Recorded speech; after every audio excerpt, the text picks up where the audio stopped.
Okay. Right. Last set of 3 for this morning, people. Hi. So, up to Helen. Hi, I'm Helen Farnell, and this is my community programming presentation. So I will be discussing Coombs and Stowmarket as a community, older people with COPD and osteoarthritis living in a rural area, the effects on older people with an older condition living within the rural area, the health impact, the inequalities, deprivation and socio-economic factors that will impact someone within this area, and how we can overcome some of these barriers. So Coombs is a very small village within Suffolk. It only consists of 575 people. It has a local leather tannery, which is still in use today, and is mainly farmland. People used to work in the tannery and on the farms, but now tend to work more within Stowmarket, which is the local town. A lot of the people that live in Coombs are elderly, and it tends to be a bit more of an affluent area. Stowmarket is located, the centre of Stowmarket is located about 3 miles from Coombs itself, and that's where people who live in Coombs would use the local amenities, because there is nothing within Coombs.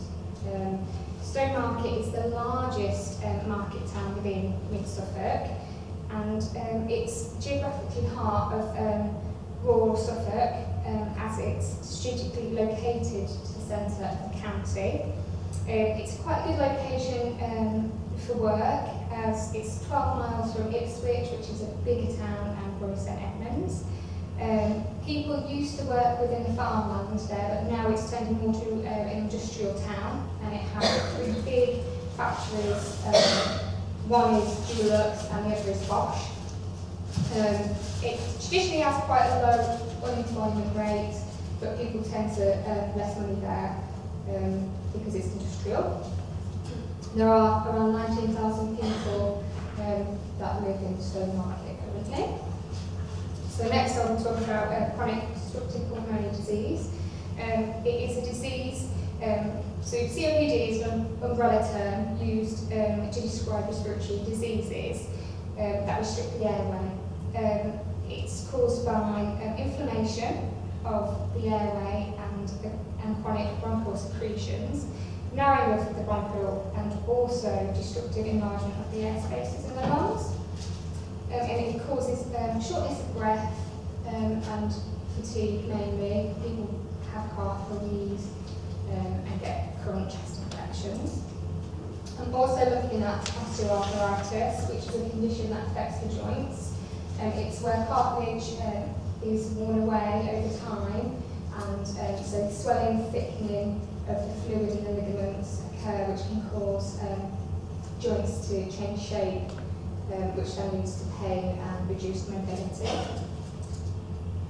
The causes of COPD is predominantly smoking.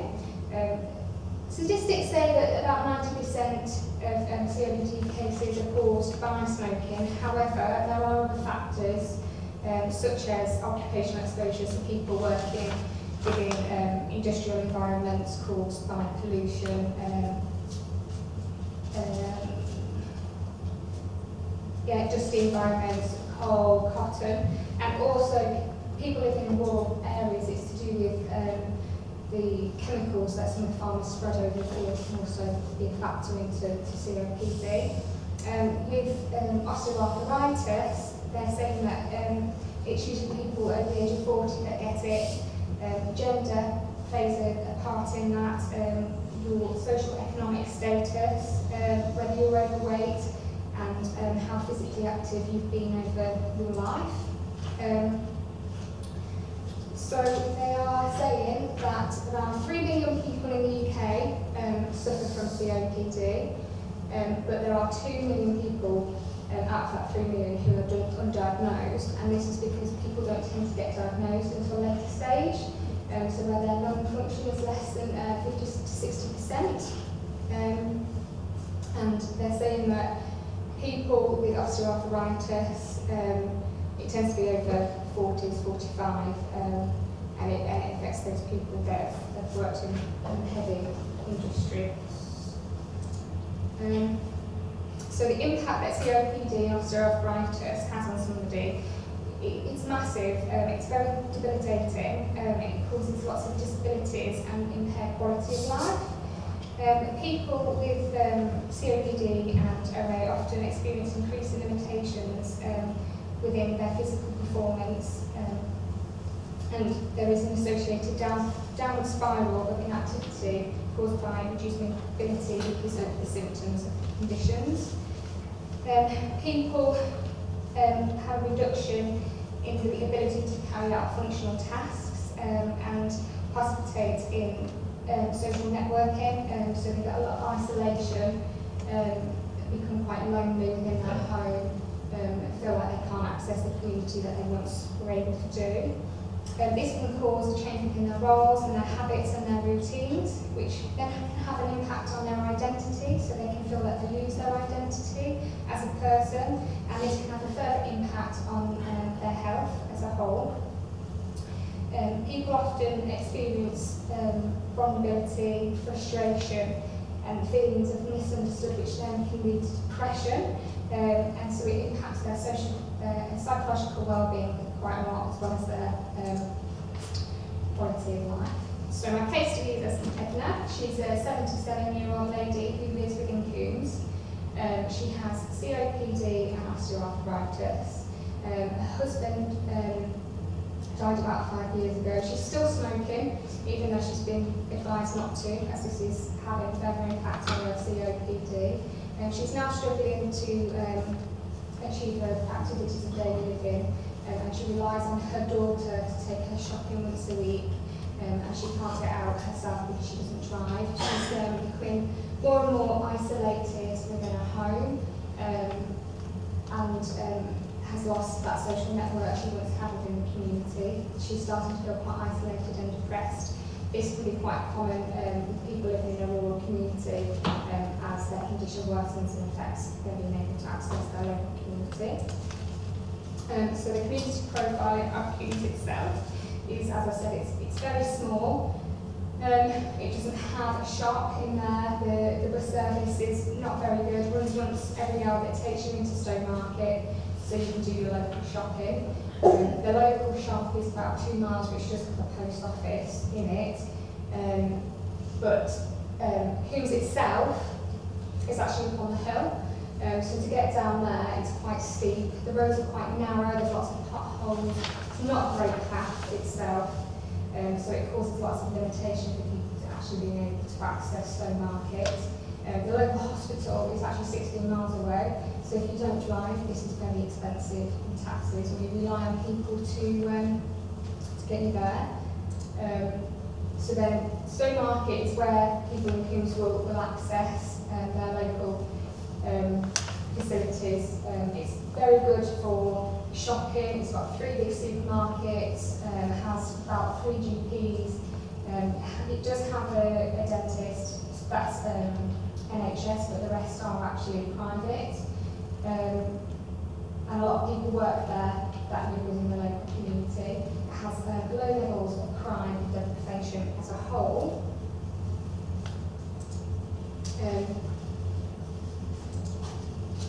However, there are challenges for people that live within this community with a long-term condition such as COPD and OA. So it says that there are currently 20.9% of people over the age of 65 living within this local area, compared to 16.9% of England. And as people get older, they increase their need to use health services and facilities. This will have an impact on them if they cannot access their community. So some of the impacts it will have, it will cause further isolation, depression, loneliness, the reduction of social networking, which will have a massive impact on their mental health. There's also reduced services in transport when living in a rural area, as the buses aren't frequent and taxis are expensive. And if there is bad weather, there also have difficulties getting into Stowmarket itself. This environment is ever changing within a small community, in a rural small community, as services seem to disappear. It's very fragmented. So people are less likely to be able to access services, and are more likely to become even further isolated within their home, not only because of the condition, but because of the environment themselves. And they will have to rely more and more on the community being able to take them down themselves, people living in that community. And as people are changing, the communities are changing, and people are moving from bigger towns into small rural villages, they're a younger population, so they'll be out at work all day, so this will have an impact on someone to be able to get to services. So, health inequalities and deprivation can be quite high in rural communities where people are getting older, because people, as they get older, obviously aren't working, so they're relying on pension. But pension can be a struggle to pay for bills, anything that happens within a home. So if something breaks within the home, they might struggle then to be able to pay to get that fixed. So they might be living in more deprived housing with damp. They might then end up living in one room just to sustain themselves, which might cause even further isolation. It's been noted that there are socio-economic factors for older people living in rural areas, and it tends to be higher within rural communities because they are living in bigger, larger homes, less efficient homes, so once again the bills are higher, and they can't get to the local shops themselves, or if they do, they're quite expensive, so that's an extra cost. This then can reduce someone's health, their mobility, which then has another factor on them being able to perform occupational performance. So I'm looking at an occupational therapy intervention within this community because there isn't anything available at the moment. So people, it will be a group that runs 3 mornings a week. It will look at the history of homes and Stowmarket, getting people to have purpose. It's going to be very much service user involvement, so it's what they want to do. So every day that they come, there'll be a different activity, and it can focus on things like gardening, baking, knitting, games, quizzes, like I said, the local history of the area, maybe some fundraising for those who want to feel like they're part of this group, be a support group for one another, and it will also have a bus that will run to pick people up within that local community, because it's a massive barrier for local transport in that area. This will hopefully improve health and increase and reduce social integration within that community, making it meaningful within that community life, reduce isolation and loneliness, have a positive impact on their health and mental well-being by hopefully reducing anxiety, social inequalities, and bringing people together within that community. So people living in a rural area with a long-term condition such as COPD and osteoarthritis brings challenges for people accessing their community. This is also due to their condition, but the limitations of the community itself.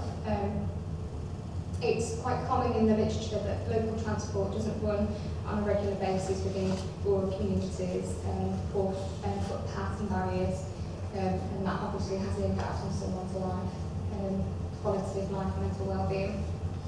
And also, by doing my own community profile, it's quite evident that actually the transport is very limiting for people living there.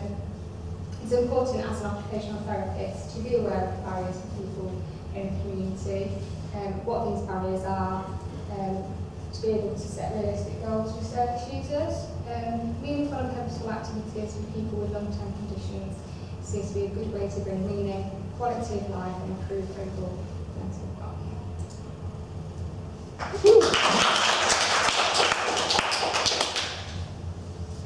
Any questions?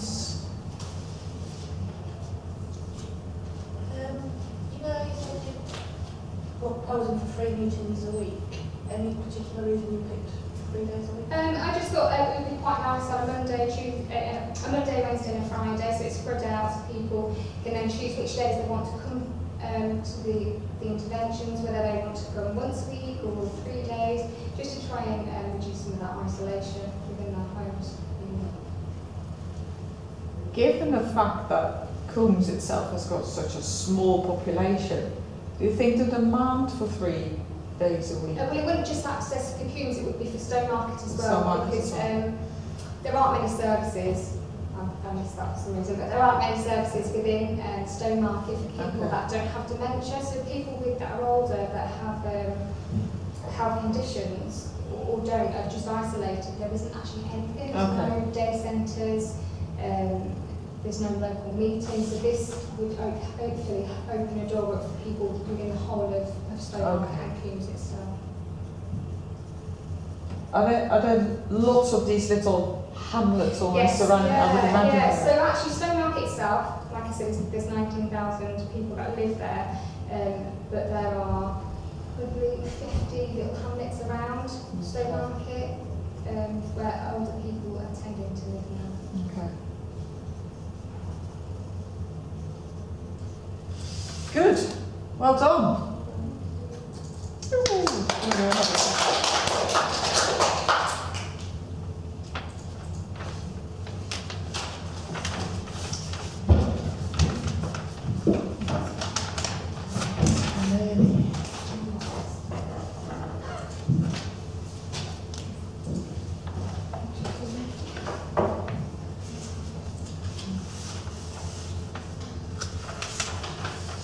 I've got some leaflets just they're linking with my intervention, so if you want to look at them rather than looking at me, then you can. Distraction.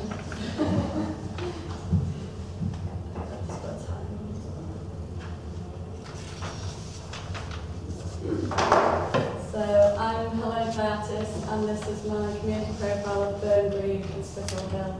So any of the demographic statistics I use are from Burngrave as a whole, not just Spittal Hill.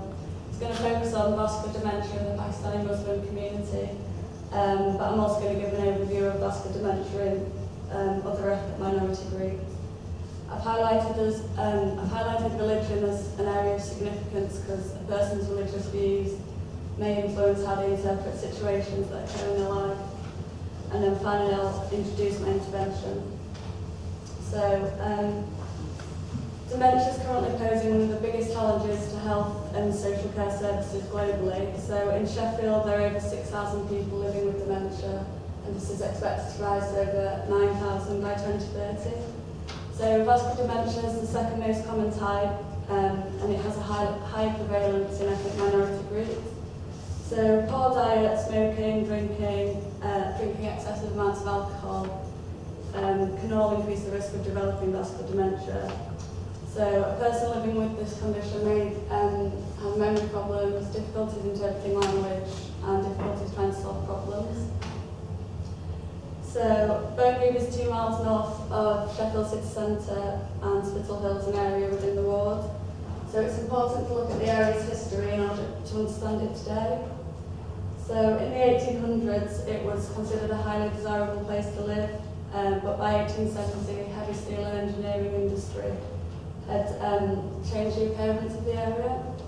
And during the Second World War, these industrial areas were heavily bombed, so there was an urgent need for neighbouring houses to be rebuilt because they got damaged in the bombing. So at this time, many people from the Caribbean, Pakistan and Yemen immigrated to Sheffield to find work, and this time period seen as the start of the multicultural community that's in Burngrave today. So today the area is the most ethnically diverse ward in Sheffield. 61.9% of people living in Burngrave are from Black, Asian or minority ethnic groups. Pakistani population is the largest ethnic minority group in the area, and it makes up 22.8% of the total population of the ward. The ward has a young dependent age population, so the extent to which services for older adults are needed will become more apparent as this population ages. And the ward is also the third most deprived in Sheffield. So inequalities in health can be created by inequalities in society and linked to social and economic factors such as employment. So the graph showing employment rates in the Sheffield ward, so blues employment, reds unemployment, and green students in the area. So Burnley's there, and it has a high rate of unemployment. It's above the national average at 7.3%. But this could be for many reasons. Lots of people in the ward are registered long-term sick, disabled, or are full-time carers. And people who do work in lower paid jobs. So for a person living in Burnley, they may not have the financial means to lead a healthy lifestyle and buy healthy food, and these can all be risk factors for developing vascular dementia. So crime rates in Burnley range from medium to high, the highest proportions antisocial behaviour. So this could be affecting the way people use the community. So people might be afraid to go out at certain times, and this could lead to social isolation. So there's links between social isolation and depression, and there's links between depression and vascular dementia. And for a person with vascular dementia to become socially isolated, they can become unstimulated, and this can lead to them becoming overly emotional or aggressive. So vascular dementia, further research is needed, but it's thought that vascular dementia is more common among Indian, Bangladeshi, Pakistani and Black Caribbean communities. Due to genetic factors, they're more prone to high blood pressure, diabetes, stroke and heart disease. And these are all risk factors for the condition. So the amount of people from these communities with all forms of dementia is expected to rise significantly in the UK as these populations age. However, members of these communities are underrepresented in dementia services, so this often results in people getting diagnosed in the later stages of the illness or not at all. So stigma that surrounds the condition is found in all cultures, and this may be preventing people accessing the help they require, but for ethnic minorities, language might be a barrier. People may not understand how to enter the services, and many people wish to care for relatives at home without additional outside help. And also UK services may be viewed as being culturally insensitive and lack understanding of different cultural needs. So these may be factors that are affecting rates of ethnic minority groups in dementia services. So linking back to religion, so research has found that religious views can influence how a person deals with situations that happen in their life. So religion can be seen as a bad thing because people aren't seeking the medical health professional help they need. But religion can also be seen as a good thing because it's seen as a support mechanism and helps people deal with something like a life-changing condition. So 41% of people in Burnley identify themselves as Muslim, making it the largest religious group in the world, and it's why I'm focusing on it. So the Muslim Council of Britain states religious leaders such as mosque imams have a responsibility to raise awareness about conditions like dementia to people who attend the mosque. However, the Muslim Women's Council reports that women's experiences at mosques can differ from men's. Women have reported feeling socially isolated at mosques, so the religious support and guidance might not be an option for them. However, it's important to note that this is not the case in all mosques. So there are misconceptions that surround the Islamic faith, and this may be causing a misunderstanding in UK services. There's research which states that in Islamic culture, there are associations between dementia and the existence of jinns, black magic and the evil eye.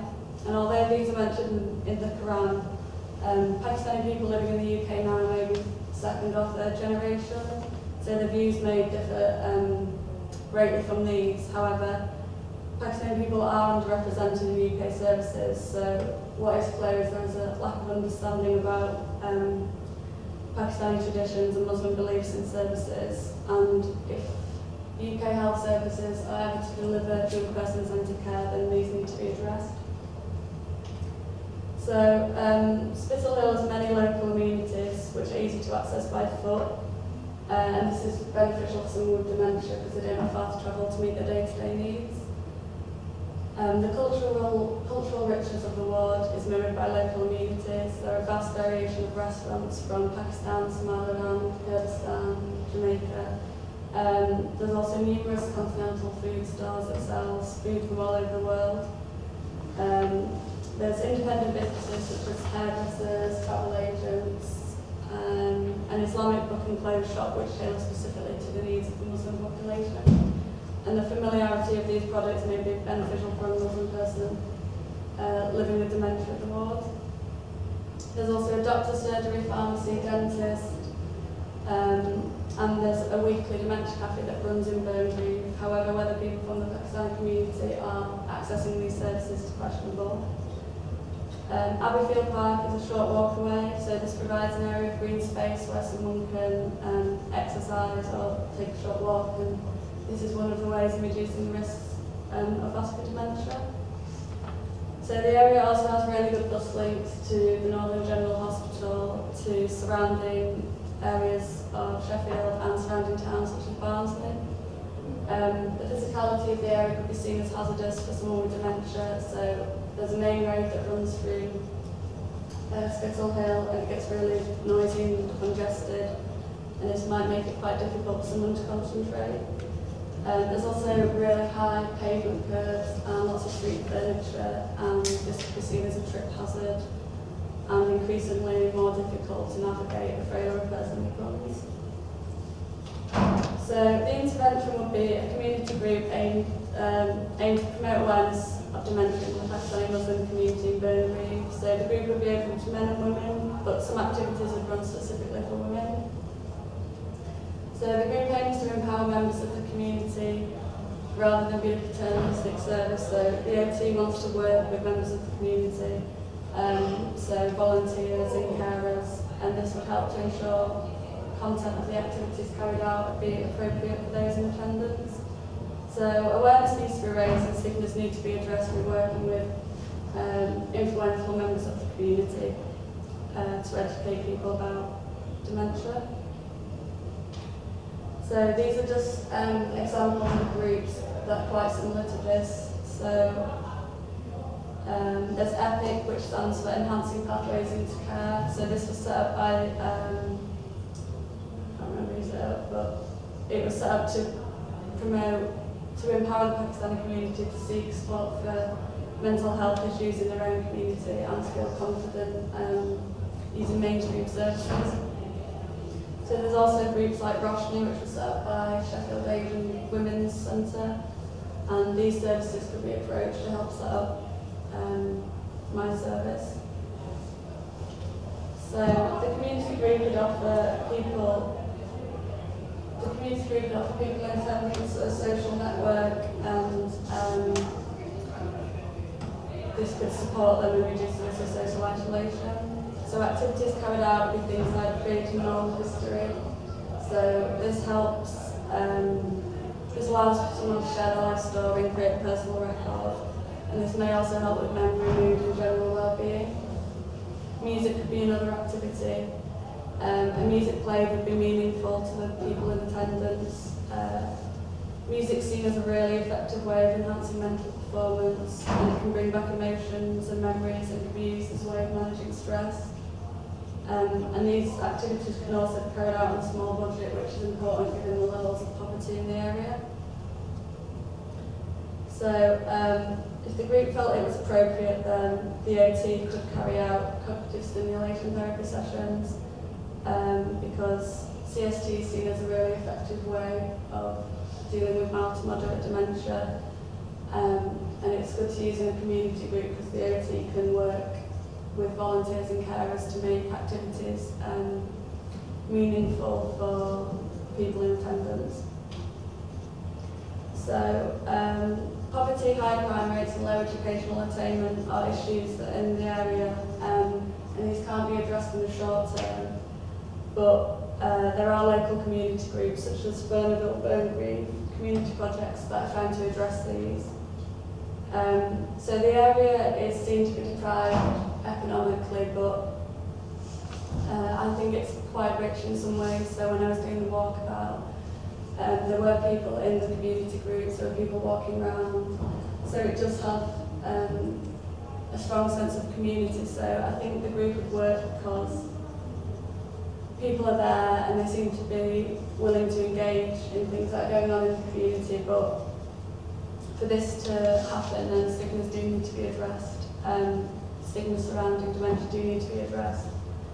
And as previously mentioned, the Muslim Council of Britain states that imams and influential members of the Muslim community have a duty to raise awareness of health issues and the services that are available to help with these. And the need for groups such as one I've proposed will become more apparent as people from ethnic minority groups begin to raise.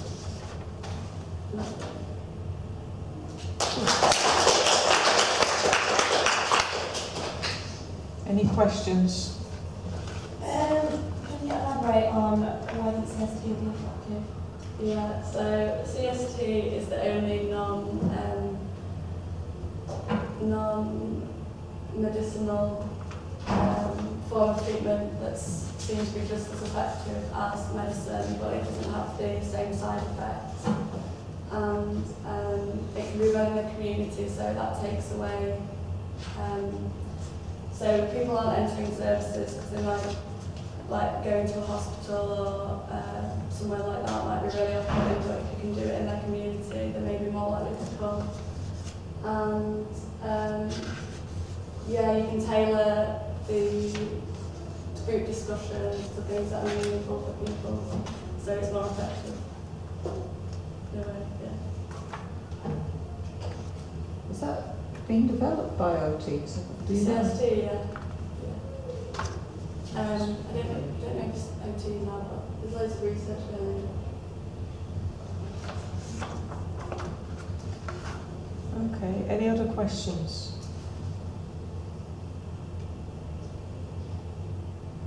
No? Well done.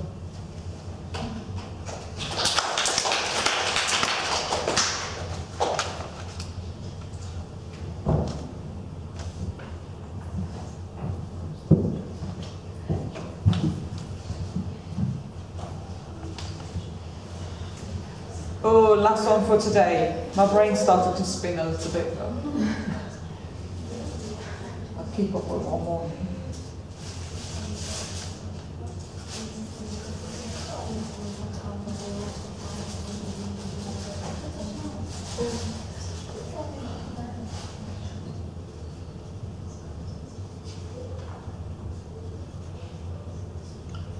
Okay.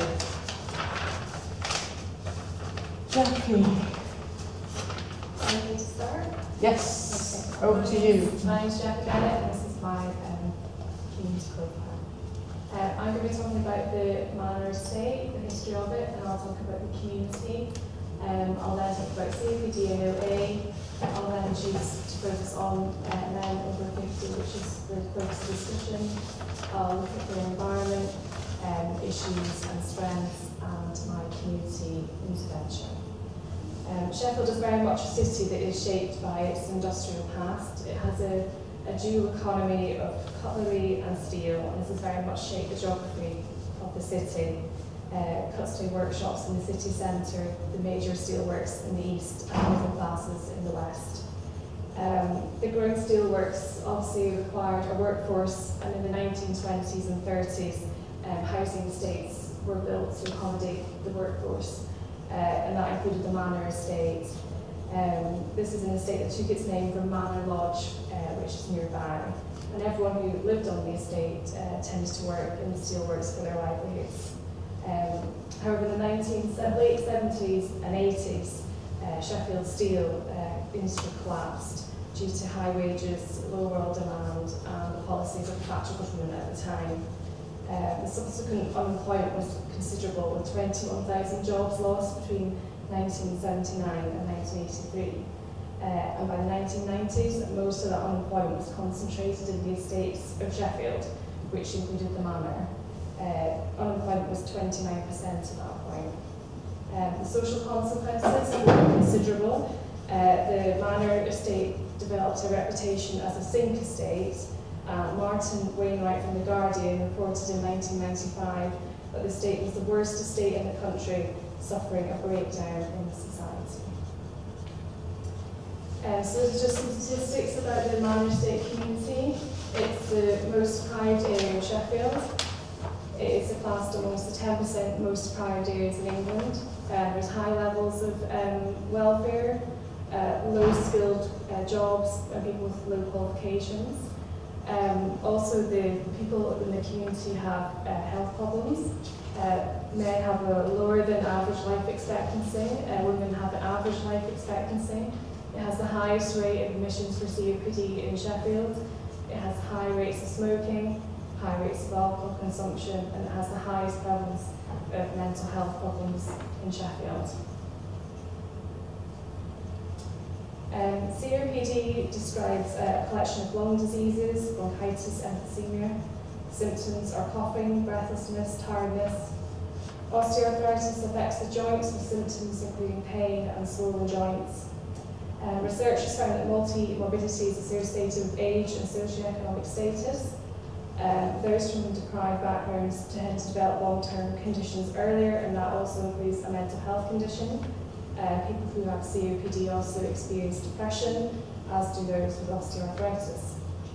Having more than one long-term condition is also associated with poor physical function and also impacts on occupation and everyday activities.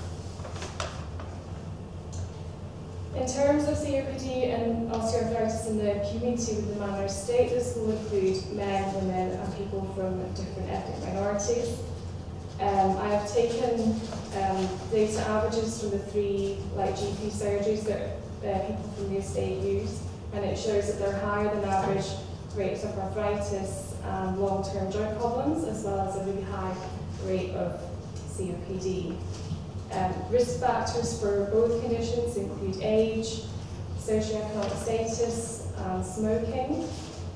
As we noticed earlier, there's high levels of deprivation and smoking in this community. Working in heavy industry is also associated with COPD due to the vapours and dust.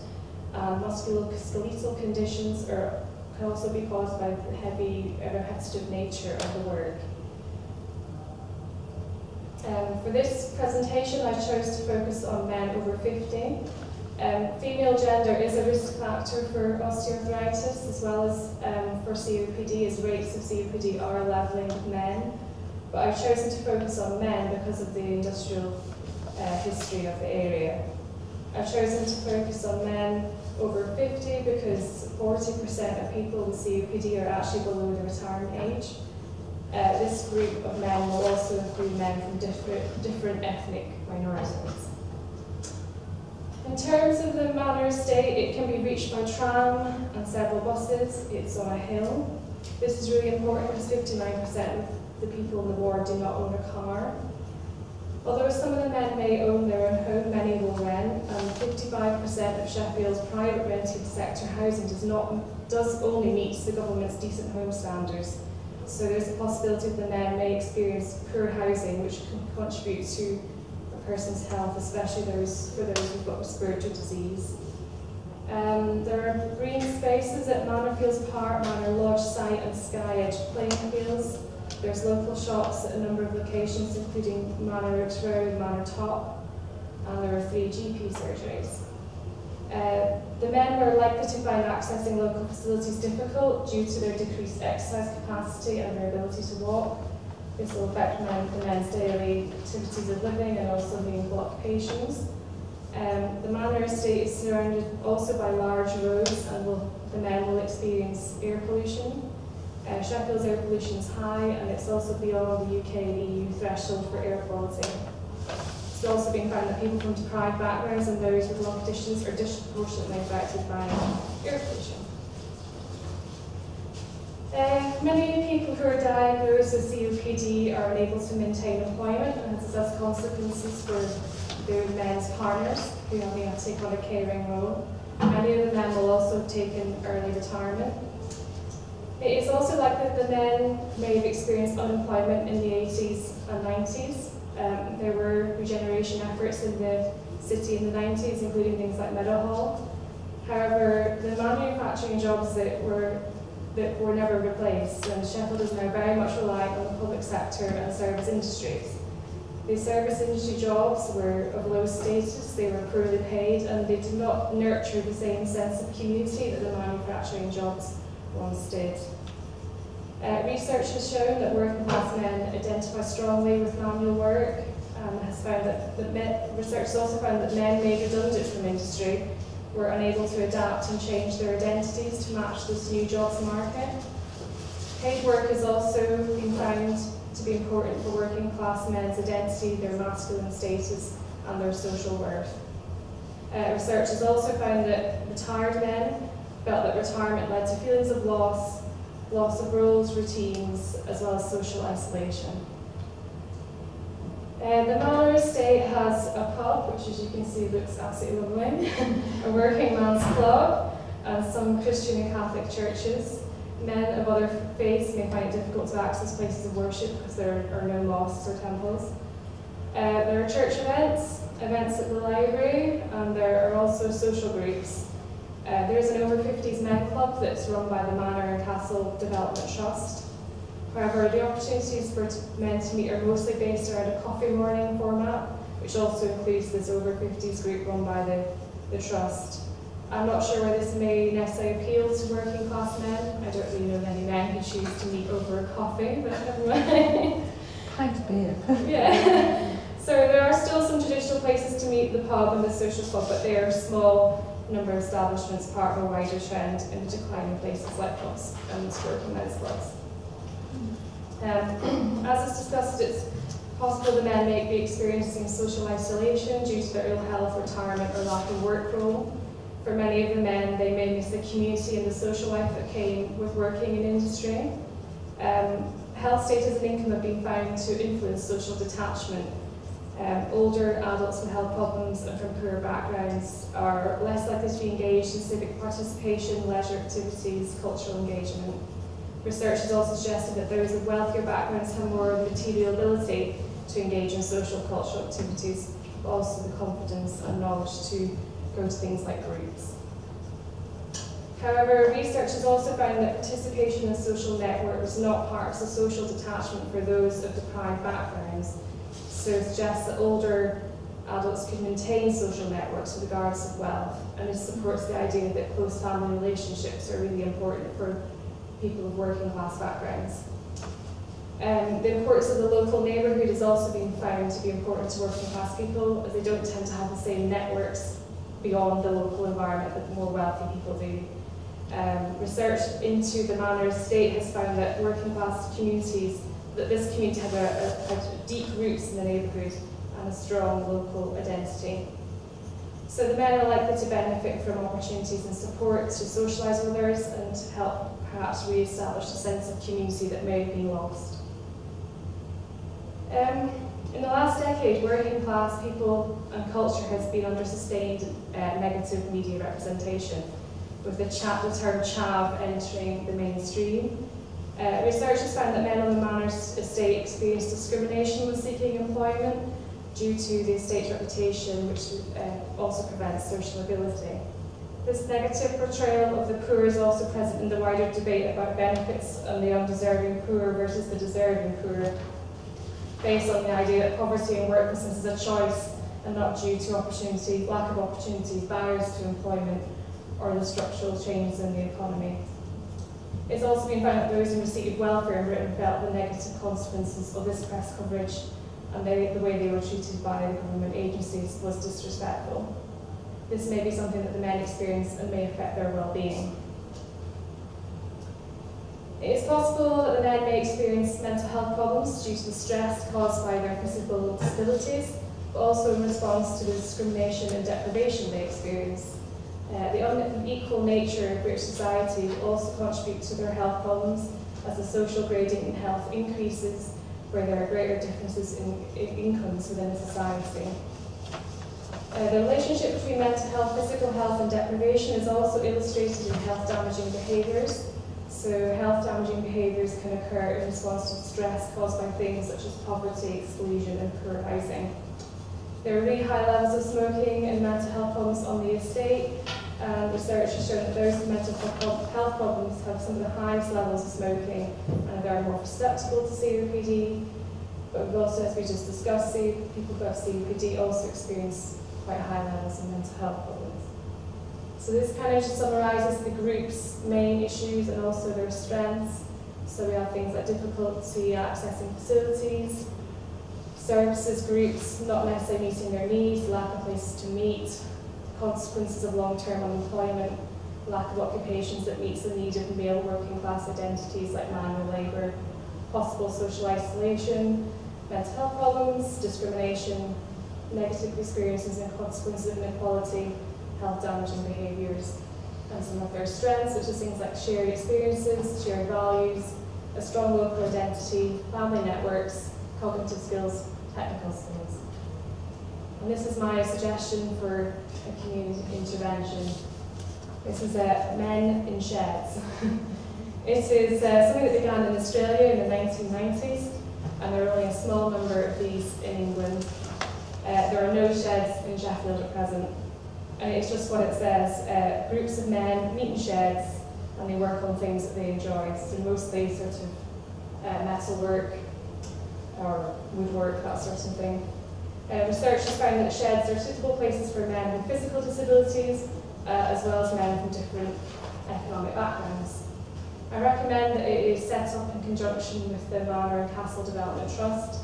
It's to be led by the men to help encourage empowerment and a sense of control. An occupational therapist could provide advice and support in terms of any adaptations. Technical volunteers could be there to help with the projects.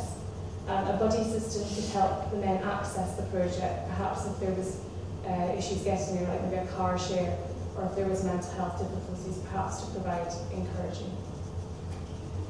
There's been quite a lot of research that's been done into the benefits of men in sheds, although most of this has been done in Australia. But some of the findings have been reduced social isolation, increased social networks, help provide each other with support, particularly around issues of health problems. The men's in shed environment has been found to allow men to open up about their health problems, so it's been a good place for people to share issues. It's a place for meaningful relationships to be formed and to increase a sense of self-worth, a means to help increase self-confidence, adjust to the losses that might have been experienced in retirement, a means to help maintain a masculine identity, a way to develop meaningful routines and meaningful occupations.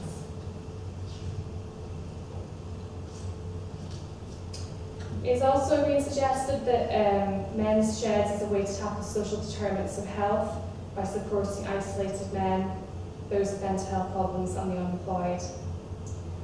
This overall increase in well-being may help the men become more resilient in dealing with some of the stresses they experience. Research has found that men in sheds increases well-being, reducing self-reported symptoms of depression. Social determinants of health could also be addressed through health promotion initiatives.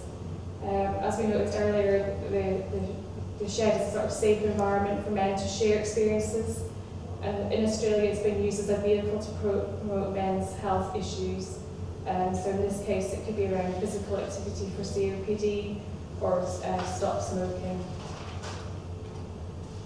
In terms of beyond, in terms of into the community, often men in shed projects support their local communities and they volunteer.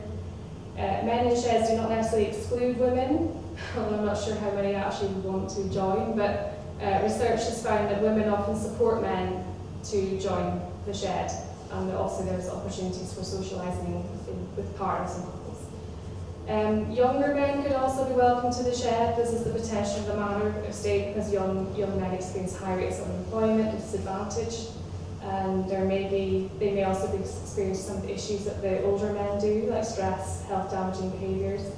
There was a mentoring project that was done in Australia for teenage boys, where members of the men's shed illustrated they provided a sort of support mechanism, and they were role models, and they helped the younger men develop meaningful occupations. This could also be the experience of this group could also be extended to other parts of the Sheffield, so setting up other groups in Darnall or Parkhill. There are clearly many benefits of the Men in Sheds initiative. However, it must be noted this group, along with the wider population of the Manor Estate, have very little control over their lives. They face many challenges to improving their health and quality of life due to the disempowering nature of inequality and poverty. People's ability to take responsibility is shaped by their circumstances. Rather than just focusing on the person, more needs to be done to improve people's social circumstances. So policies that focus on better facilities, housing, local jobs that pay decent wages, and early intervention. All will help to reduce inequalities, the social gradient in health, and improve quality of life. However, the current political environment is a very challenging one, with 24% cuts to budgets by 2019-20, which will make this an ever more challenging situation.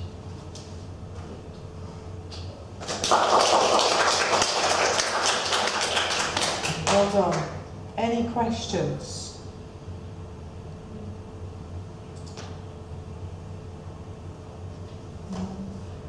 Have you thought at all, because it's quite clear what the current situation is in the Manor, and I really like that idea of the shed. How are you going to mobilise these men? Because you want them to take that responsibility yourself. I guess I would suggest that they use existing structures. So the Manor Castle Development Trust is there and it has a group, but does it really meet the needs of the men?